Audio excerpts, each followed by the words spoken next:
And one thing we used to do every morning as tour guides was to check what happened on this day in Irish history. And today, some days were great days. Lots of things happened. Some days were horrible days. Nothing happened. Not a thing. Today is a particularly good day. Today is the 24th of April, and this is Republic Day. This is the very day back in 1916 that Patrick Pearse went out from the GPO to read the Proclamation of the Republic.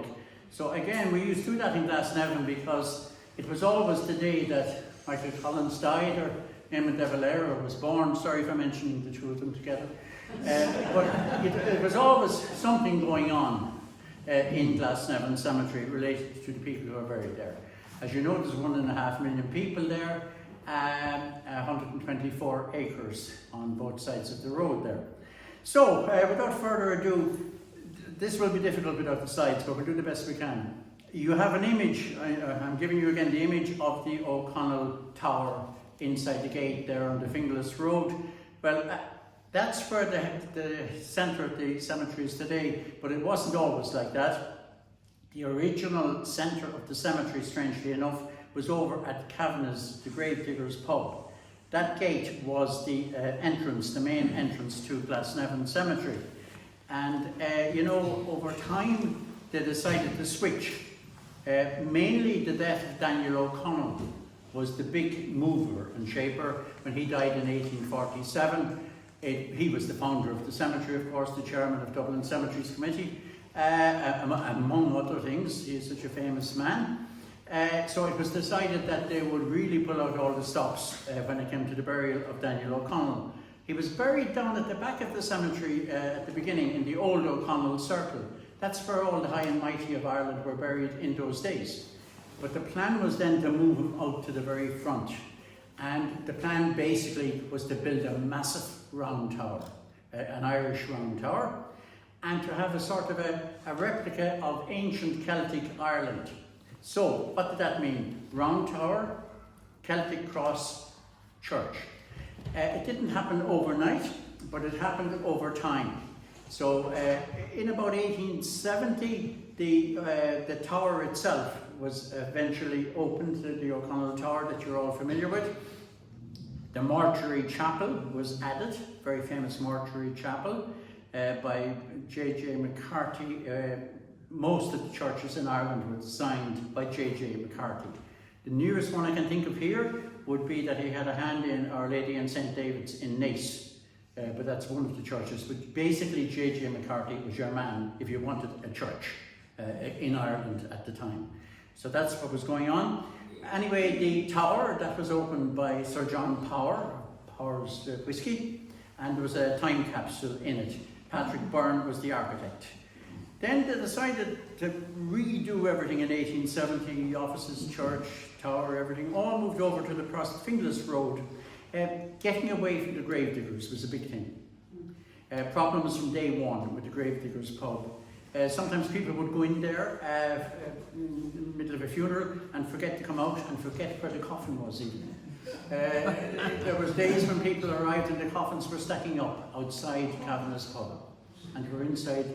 A by rule came in at one stage that if you were from Dublin and you wanted to be buried in Glasnevin Cemetery, that was fine, but it would be in the morning if you don't mind, please. We're not hanging around all day. Yeah, so they had to introduce a rule even. So basically, to get away from drink was a big issue. When they eventually left and went to the Finglas Road, the pub took a legal action against the cemetery for loss of earnings. These are not new things. They occurred then, you know? So way back then. Also, all the ground in front of Glasnevin Cemetery, as you're coming out from it, the cemetery committee bought up all the ground there to prevent more pubs from being erected close to it. Okay. That's what was going on. The church is based on King Cormac's Castle, church at the Rock of Cashel. That's the design of the church, very beautiful. A lot of the work on that church was done by James Pearse and William Pearse, father and brother of Patrick Pearse. That's what's going on there. The chapel was dedicated to the Archbishop of Dublin, Cardinal McCabe, Cardinal Edward McCabe, 1879. The church cost about 9 million. Now, I'm jumping a bit all over the place here. Cardinal McCabe is one, I think he's the only cardinal, actually. He's the only cardinal buried outside of the Pro Cathedral. A Roman Catholic cardinal buried outside the Pro Cathedral. All the successors are in there, people before and after indeed, but he's buried in Glasnevin, opposite the entrance to the chapel. And there's a beautiful monument to him there. The monument itself cost 2 million to build.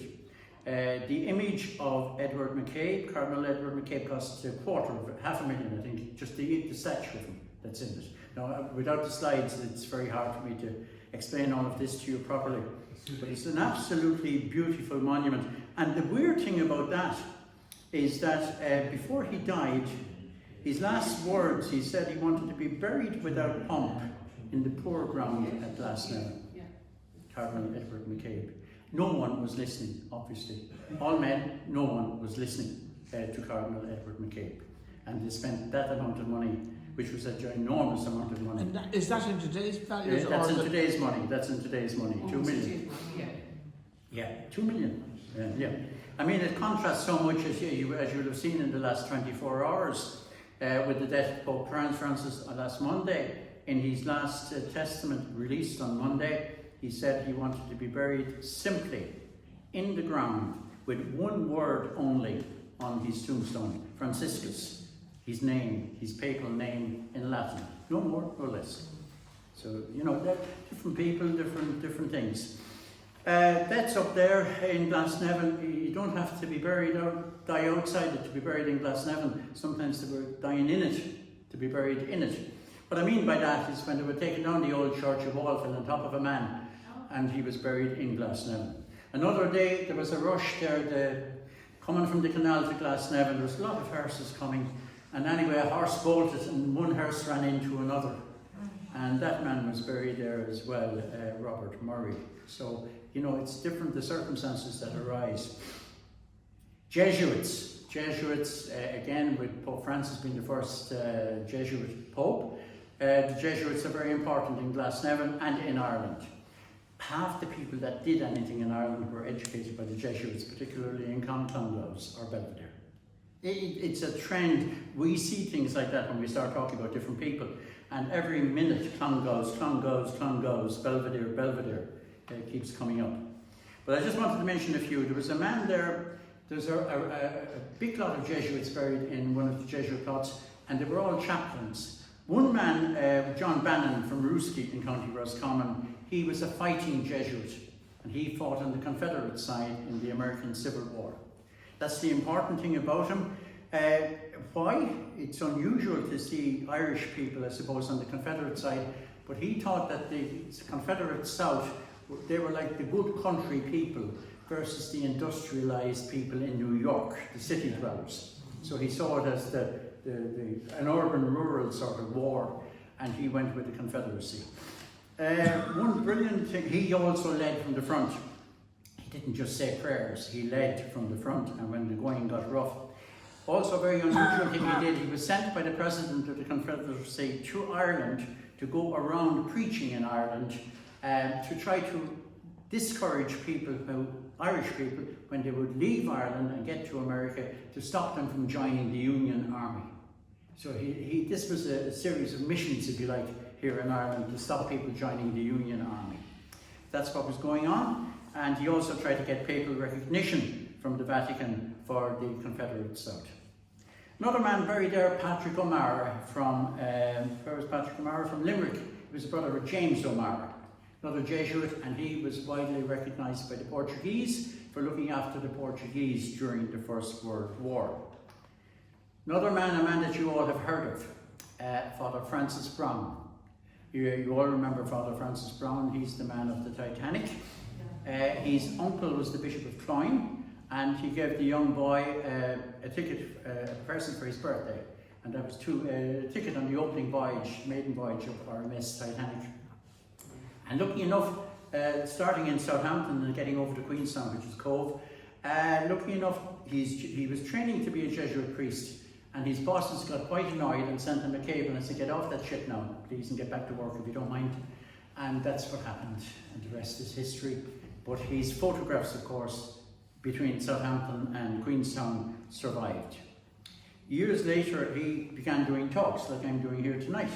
He was doing talks with the equivalent of the Blessington Historical Society. And he had the slides. These slides worked very well.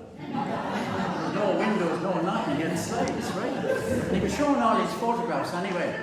And that was grand. But then the White Star Line, in charge of RMS, Titanic, etc., they got on to him and said, stop. We don't want it. Think of it. The Titanic was the greatest disaster in the world at that time. And they were still making ships and running ships. And they didn't want this priest going around talking about a disaster.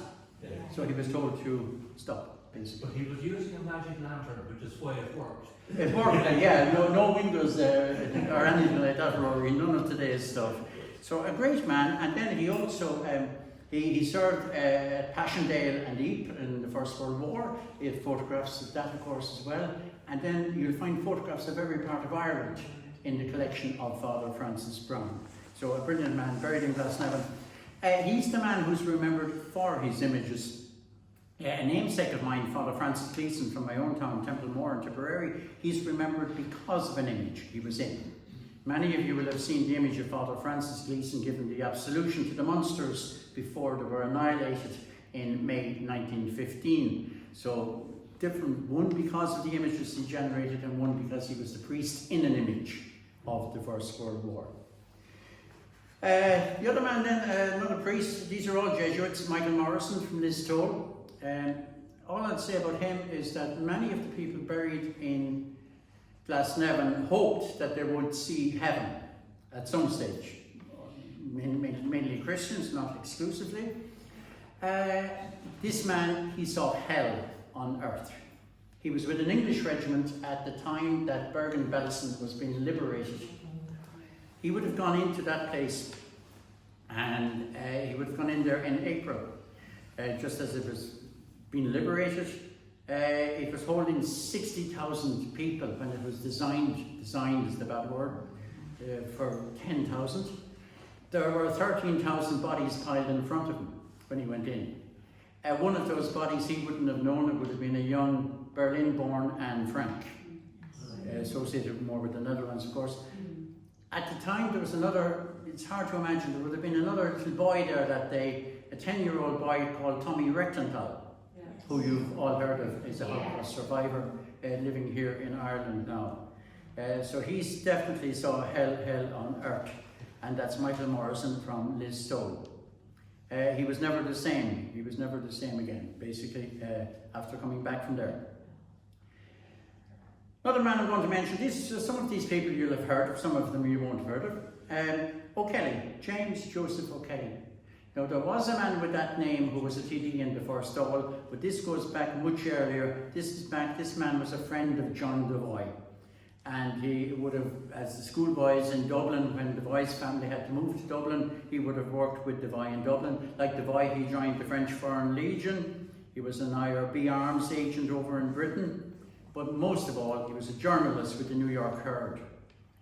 He would have been, in particular, he was at the Battle of the Little Big Horn with General George Armstrong Custer when they took on the various leading Indian chiefs and tribes. As a result of the reports of J.J. O'Kelly, I think Custer's reputation went up a little bit because there was lots of disputes about whether he got it right or got it wrong in that particular battle. J.J. O'Kelly was an active agent of Clan na Gael. On the basis that my enemy's enemy is my friend, he proposed at one stage to the IRB that they should help arm the Zulus in Africa because they were fighting the British. It's mad stuff. The world at the time, it's all over the place. He stood for County Roscommon, he was elected to Parliament, and he ended up being one of Parnell's chief foreign policy man in the House of Commons.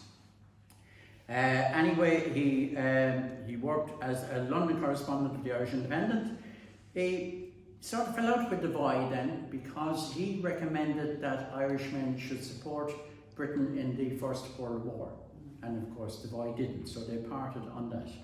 O'Kelly died in the year of the 1916 Rising. He never commented one way or the other on the 1916 Rising. I suppose all the sensitivities between friends, those who supported the Irish Volunteers those who supported those that went to Europe, and those who supported those who stayed for the rebellion here.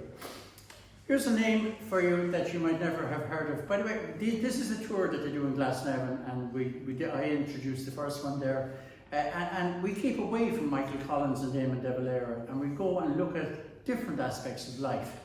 There are so many aspects of life in Glasnevin. During the week with Don, it's Don here tonight, we were up in Ballymount Church, and up in Ballymount Church, Father O'Loughlin is one of the priests that's mentioned up there. He's buried in Glasnevin Cemetery. He's the man who gave the last rites to Francis Sheehy Skeffington.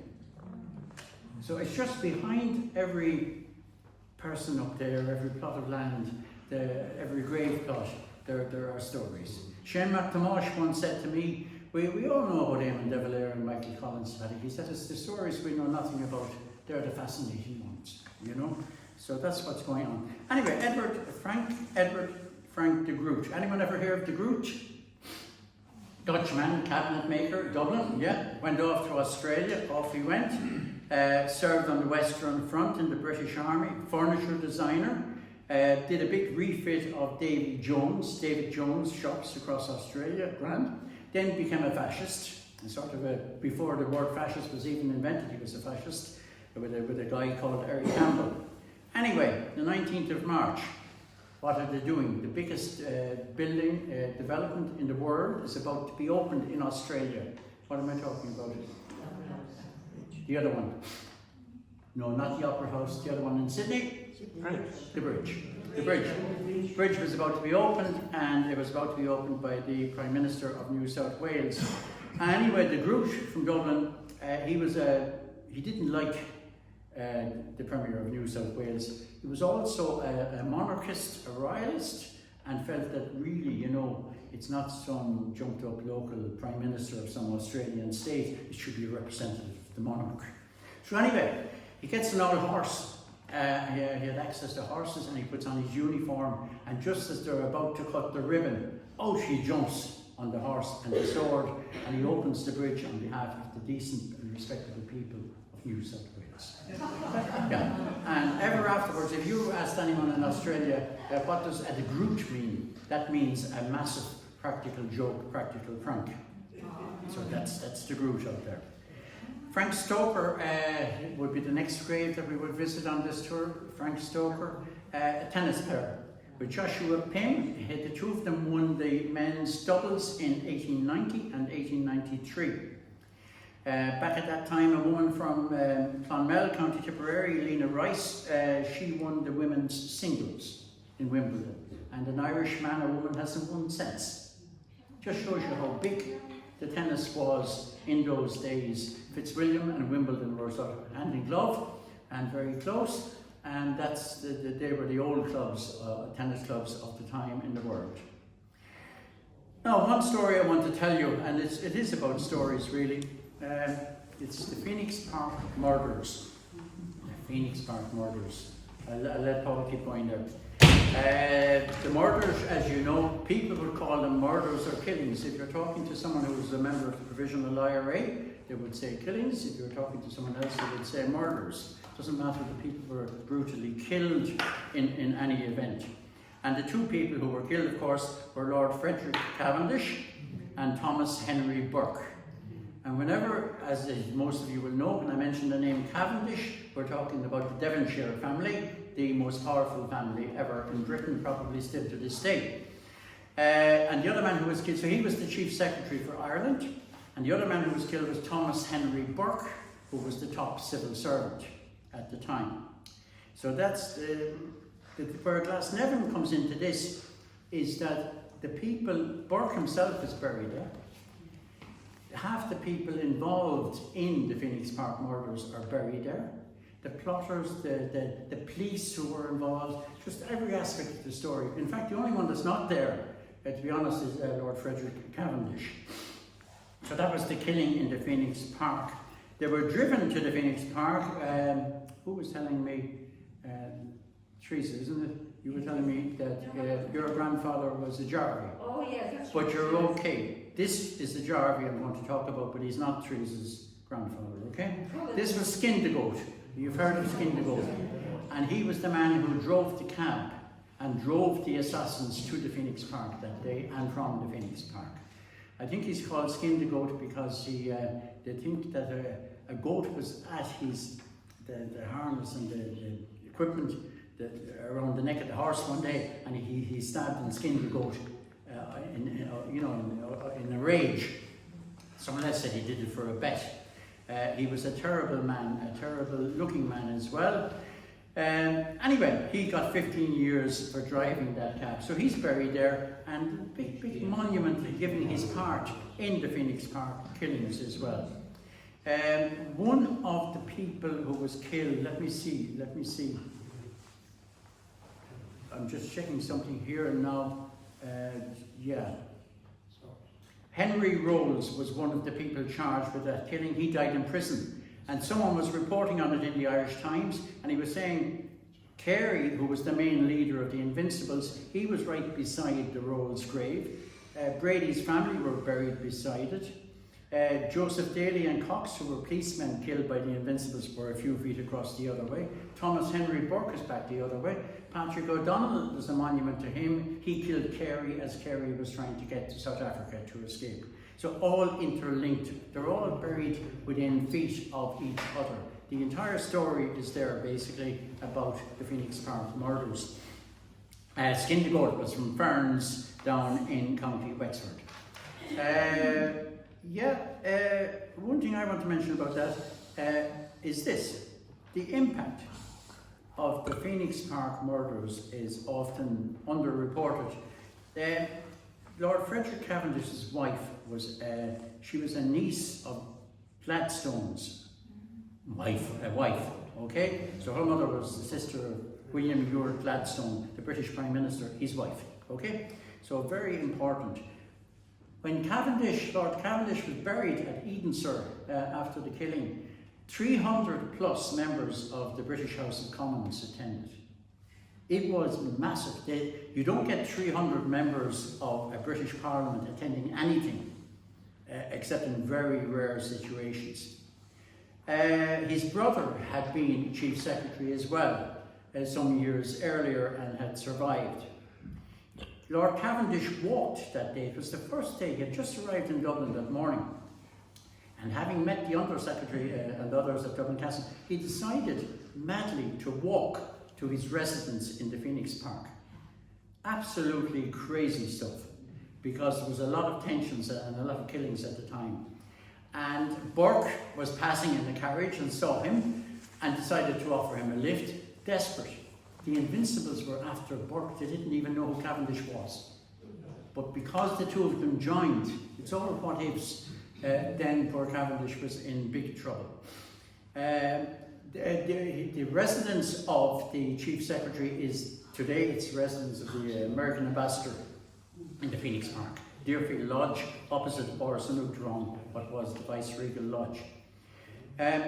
It just struck me there when I was preparing some of these talks recently. Lord Frederick Cavendish never got to even sleep in the house that's associated with him. He had just arrived that day. He never got as far as putting his head down that night. And something I came across which particularly fascinated me was his wife, Lucy, was a very beautiful lady in her spirit as well as her appearance. And before Joseph Brady was executed for the murder of her husband, she wrote to him a letter of forgiveness and sent him across while he was still in Kilmainham jail. So just an unbelievable, generous spirited lady to do that in those circumstances. That was Lucy Cavendish. On to something else completely different.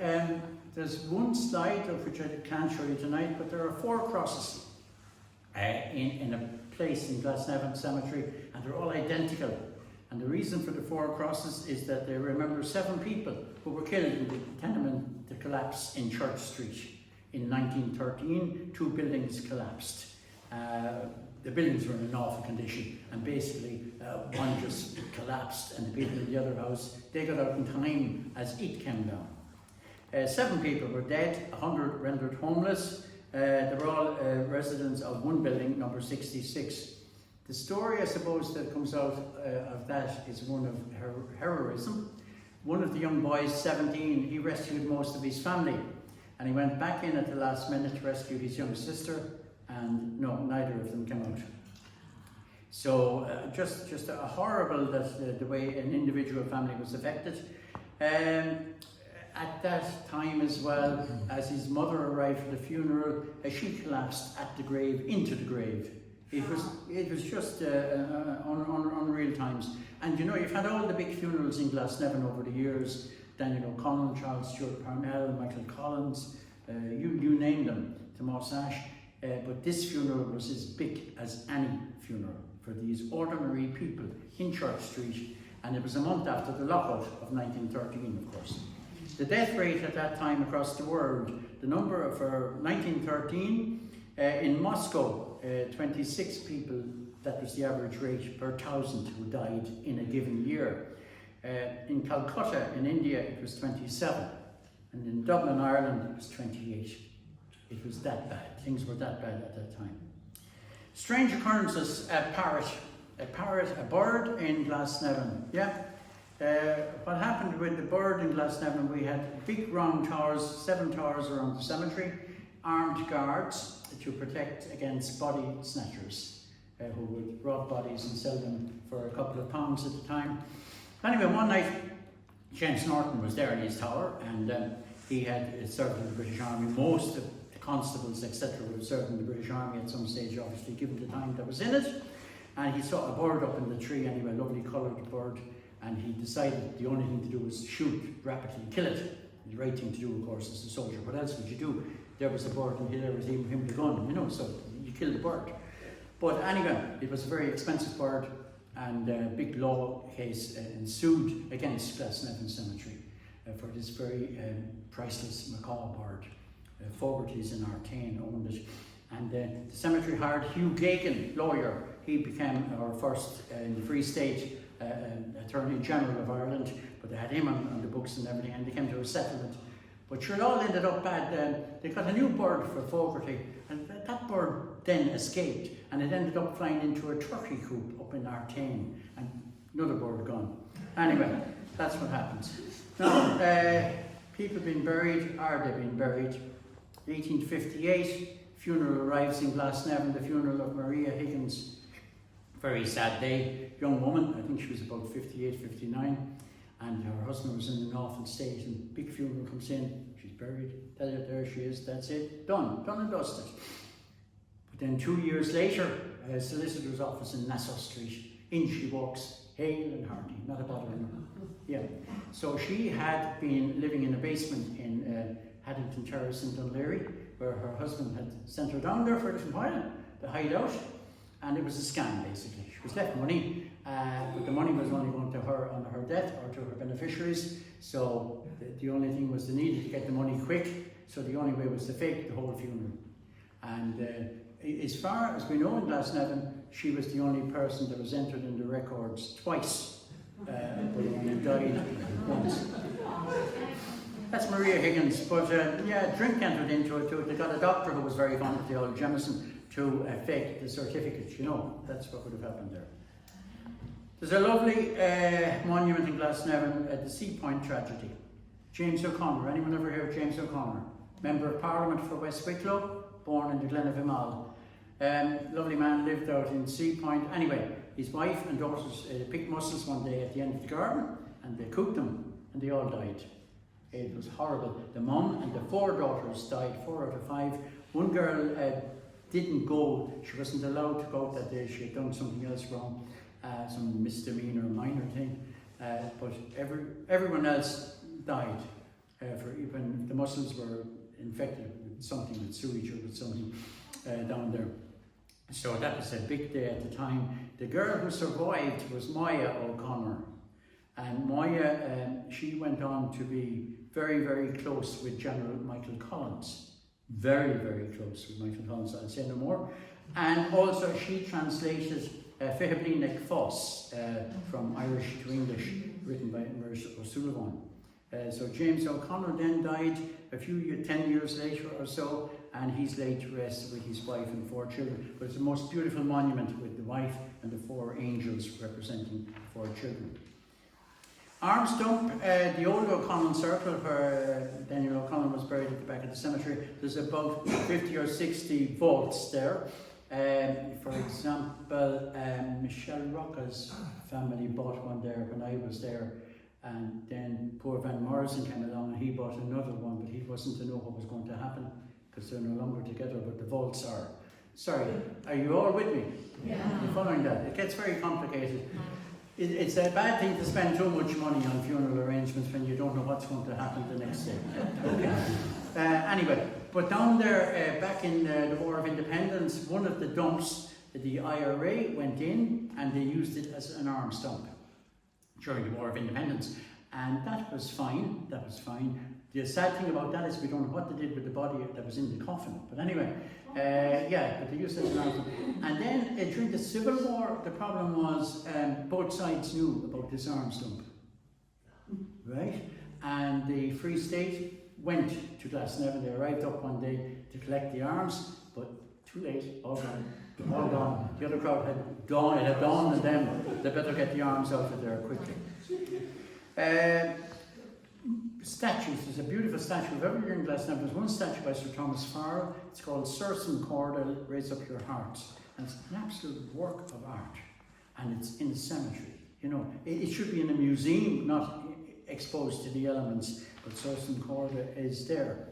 Now let me see, I'm just flying ahead now. Lovely man from the Irish Air Corps.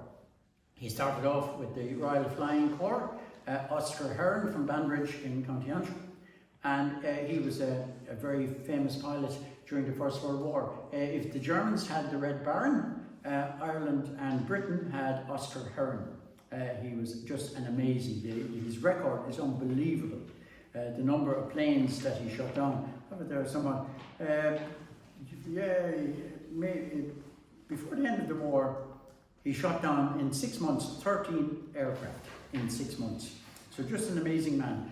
Anyway, we move on quickly to 1933, the new Irish Free State. You had the Eucharistic Congress the year before. They were very much into showcasing the new emerging free Ireland. So they decided to have a big air display in the Phoenix Park to show how good they were, right? And obviously Oscar Hearn is now part of the new Irish Air Corps at this stage. But anyway, there was an accident and James Toohey, the young man, was killed during the air display, the training. And he was buried up in Glasnevin on a morning in August 1933. And Oscar Hearn carried his coffin. And then he went back, Oscar Hearn went back up to the Phoenix Park to continue with the air display because they should cancel, but they didn't. And then he was shot down, not shot down, but a technical problem, and crashed and went to his death in front of his wife. So, you know, in the morning he's carrying the coffin of a friend. In the afternoon he's about to join him in Glasnevin again. I can't do it without the slides, but the most famous cross in Glasnevin Cemetery is the MacDonald cross for Dr. MacDonald from the Glens of Antrim. Again, J.J. McCarthy was the man who designed it. Early and Powell, Dublin church fitters were the makers. Absolute beautiful, based on the cross from Murdoch at Monaster Boyce, and just a work of art. There's one point on the cross, I'll get you to visualize this, where you have Jesus Christ in the middle, and you have angels on the left side, and they're pushing people into hell, into Satan's clutches. And you have them on the other side, on the right hand side of God, guiding them gently into heaven. And beneath it then you have the people who have just died, and St. Michael is there with the weighing scales, and he's weighing them up to see whether they're entitled to go in or go out, depending on their record. But it's the works of art that are up there, you know. And works of art, the most famous statue maker in Ireland at the time, Sir Thomas Farrell. You mightn't have heard of him, but he's the man who made 80% of the famous statues in Ireland. And in Glasnevin, he has no statue or no headstone. He was such a modest, shy man that when he died, he said, don't tell anyone for 3 days that I'm gone. He didn't want any fuss, and he wanted nothing fancy. So Pope Francis, in his time, I suppose, in his modesty.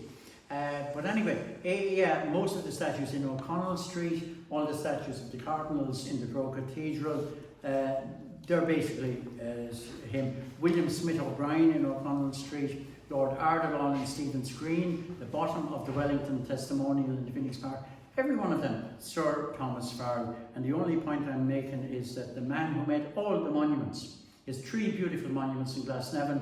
One is, we call it the Fenian Monument, Colonel John O'Mahony and Terence-Bellew McManus. Beautiful one with the Maid of Ayr looking out at you. There's another lovely one of Sir John Gray. That's the man who wrote the Vartry water scheme for the city of Dublin. Sir John Gray, beautiful statue of him. And there's another lovely statue of a man called Barry Sullivan, a Shakespearean actor. And it shows Barry Sullivan with the skull of Yorick in his hand. Alas, poor Yorick, etc. So he's the man that built all of them, and you cannot see a reference to his name even in Glasnevin. He's buried with his mother's cousins, basically, in their headstone, and not even a mention of him. So there you are, that's Sir Thomas Farrell. And the last person I want to mention, and then I'll just mention a few of the quick stories. Did anyone ever hear of this man? Another man without a headstone. Charles James Patrick the O'Gorman Mahan. Charles James Patrick Mahan, known as the O'Gorman Mahan. No? Okay, nothing. Clongowswood, Trinity College. He's the man who, when Daniel O'Connell was dithering about whether to stand for the election, the by-election in Clare in 1828, he's the man who convinced him to stand.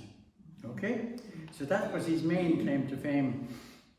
They fell out then later on. That often happens, as you know, in Irish history and Irish politics. He fell out. Later on then, this man spent his life, I'll give you an example. He was a duelist. He fought duels.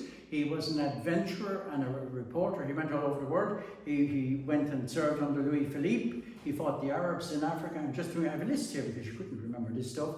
He went off to Russia. He fought for the Tsar. He went off China, India, Turkey, Austria, South America, that was Chile, Colombia, Brazil, Uruguay, North America. He went off and fought on the Union side in the war there. You couldn't miss a war if there was a war going on.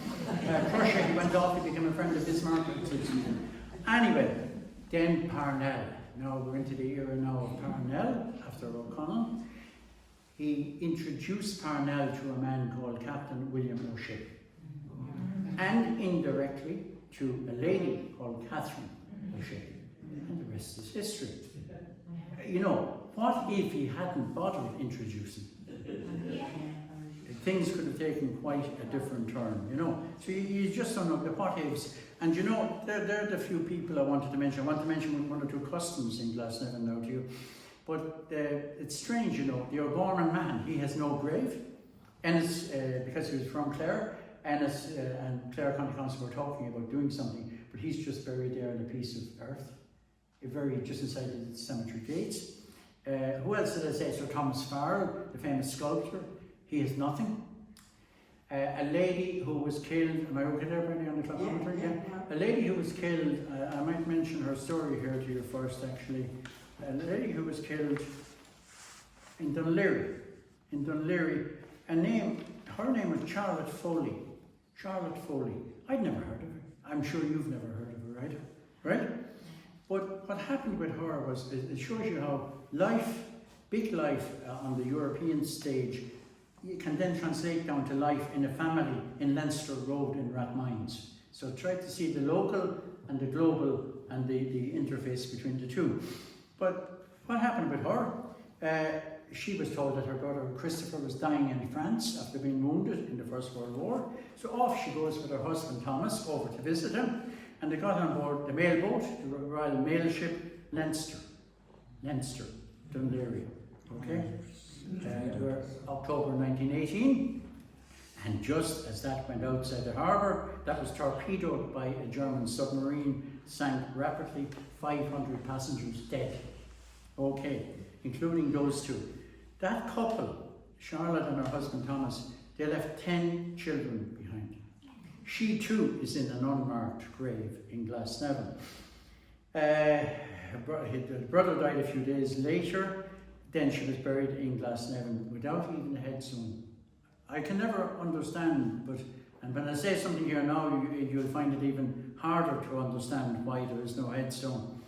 The family, Charlotte's mother and the elder sister of her husband, they took on the responsibility for looking after the 10 orphan children. Another of her sisters, Lily, had married a man that you have heard of, the singer Count John McCormack. Yeah, and they looked after financially the 10 children, John McCormack and his wife, and they adopted the 1-year-old baby.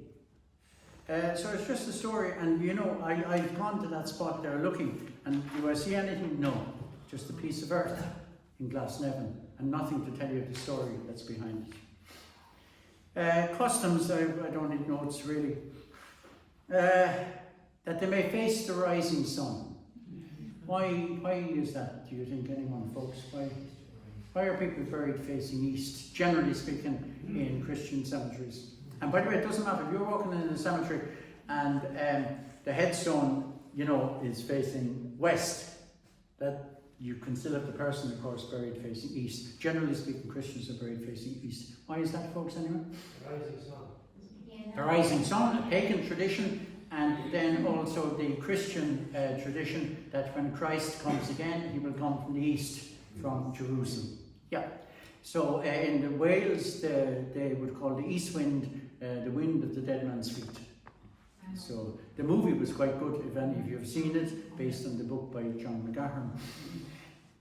Keening, haven't seen much of it in Glasnevin, something very much associated with west of Ireland. The idea of that was to keep the spirits moving away. People have been dressed in black. The idea of that was that the spirits wouldn't recognise you and wouldn't be able to bring you with the person who was departing. So all these sorts of customs going back over the years. Stuff left on graves. The most interesting one I've seen in Glasnevin would be coins. Very often you'd go to a cemetery, a grave, and there would be coins. And that would nearly always be how you always the grave of a soldier. And there's in the US system, from the United States, for example, if it's a 25-cent US coin, that tells you that the person who left the coin was with the person who's buried in the grave. So there's a whole sort of series of symbolisms depending on the coin. Generally, a lot of religious things left, obviously crosses and rosary beads. In the case of humanists, it would the only thing I've ever seen there would be the focus on rosemary being the herb of remembrance. Jewish people, members of the Jewish faith, you would see pebbles or stones left on top of a headstone. Huge focus now on cremation, obviously in Glasnevin. Huge bulk of the funerals would involve cremation, and columbarium walls where the ashes are left in the little pigeonholes. And they are pigeonholes, columba meaning pigeon or dove. So they're designed exactly like a pigeon, the house that you would have in a garden if you were into pigeons. What else? Flowers, yes. Michael Collins, without a shadow of a doubt, would receive the greatest number of flowers. I was telling someone recently that I was there one day and there was a group of schoolgirls, and when we were finished with Michael Collins' grave, one of the girls said to me, "Can we do something?" And I said, what? And she said, "Can we move some of these flowers over to Eamon de Valera?" Where do you go? I won't comment on my answer before, during or after, you know, but there you are. Pints of Guinness would be left on the grave of Brendan Behan. Obviously then, everything got through with the War of Independence, 1916, all of those graves would be very popular. Back in 1919, to mark the first Dáil Éireann, I did arrange a tour of the cemetery.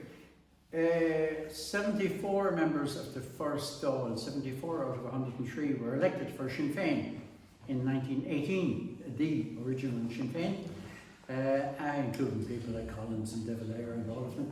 And in Glasnevin, about 55 of them are buried in Gleeson. So it just shows you, you know, even though they mightn't all be from Dublin, it really is 80% of anyone that did anything in any field of endeavour, they're buried there. It's huge in that sense. Very sad place then, of course, where children are buried, the Holy Angels plots, and we'd often be asked about that, even by young children. Remember Shane McTamore saying one time that he was saying, when people come in here, when you see funerals coming in here, if a person is 90 years of age, or 96, or 99, or yeah, at least they've had a life. He said what got to him was when he would see a 12-year-old drum majorette from the Taliban arriving into Glasnevin at 12 years of age. That always got to him. He also said to me one time that it's lovely to see a headstone, no matter how simple it is. Again, back to Pope Francis, just with a name, just saying Paddy, Gleeson, whatever, such a year. That's all. Just that you wouldn't pass through this world without a mention, you know? Just simply that. He also said to me one time that if you're bringing people around the cemetery on the tour, that there's 4 things you have to do. You have to tell people stuff that they already know about. You know, confirm things to people that they're well familiar with. Tell them about things that they know absolutely nothing about, that they've never heard of. Make them laugh and make them cry. Now that was our objective under the Shane McTamore. That's the sort of way we went. And I just want to tell you 2 little stories then to wrap up. Let me see, Evelyn Nichols. Did anyone ever hear of Evelyn Nichols? Now this is one hell of a hard question, folks, and I'm not expecting any of you to answer me. Patrick Pierce's? Yes. Patrick Pierce's? Yes. Yes, Seamus Amacho, going to go forth, yeah. Patrick Pierce's girlfriend, yeah. Evelyn Nichols. Evelyn was down one time. She was a young girl in her early 20s. She was a leading member of Conra na Gaeilge at the time, on the main central committee of it, a nationalist, etc., etc. Anyway, she was down on the Great Blasket Island at one stage teaching women how to swim. Teaching young girls how to swim, because all the lads down there could swim and the girls couldn't, and she thought this was crap, basically, and it was time to end that. Okay? And then there was a disaster, and Evelyn drowned, and so did a son of Tomás O'Crehan, the man who wrote The Islander on Tillamook. The 2 of them drowned. O'Crehan's father knew it was his son when the bodies were brought ashore by the design and the hobnail boot, looking at it from below, because he had just mended it 2 days earlier. And it put Pierce, of course, apart from the tragic death of the young girl, it put Patrick Pierce into a very dark place, they reckon, in general, apart from what was going on politically. Anyway, the story about serendipity or happen chance is this. Normally, no one in Glasnevin, I think, apart from myself, had ever heard of Evelyn Nichols, to be quite honest with you. Yeah, maybe Shane would have, yes indeed, Shane McTamore. But apart from him and myself, no one. Anyway, one day I'm coming in from a tour, and this man from South America comes up to me and he says, he said, excuse me, if I want to find the grave of a person, you know, whatever, I won't put on the accent from Argentina. So I said, oh yeah, I said, what you do is you go in there now into that office there and ask, and they will help you out to go to that desk there. And I said, all you need is the name of the person and the year of death, the date of death. And I was heading off, I was really starving. And Dad said, better ask anyway. So I just said to the man, so out of interest, what's the name of the person you're asking? Now there's 1.5 million people buried, and he's coming from Argentina of a Monday, right? So, and he said, Nichols. And I just said to him, will it be Evelyn? And then I said, just follow me. Okay? And the emotion that day was unreal. It still gets to me. He and I stood at her grave and we were recounting stories, and he was a relative of hers from Argentina. But just the way that happened by pure chance there that day, you know, it was really, really beautiful. And then the last story I want to tell you, 1916. 40 children under the age of 17 were killed during 1916. Joe Duffy brought out a very beautiful book about the 40 children.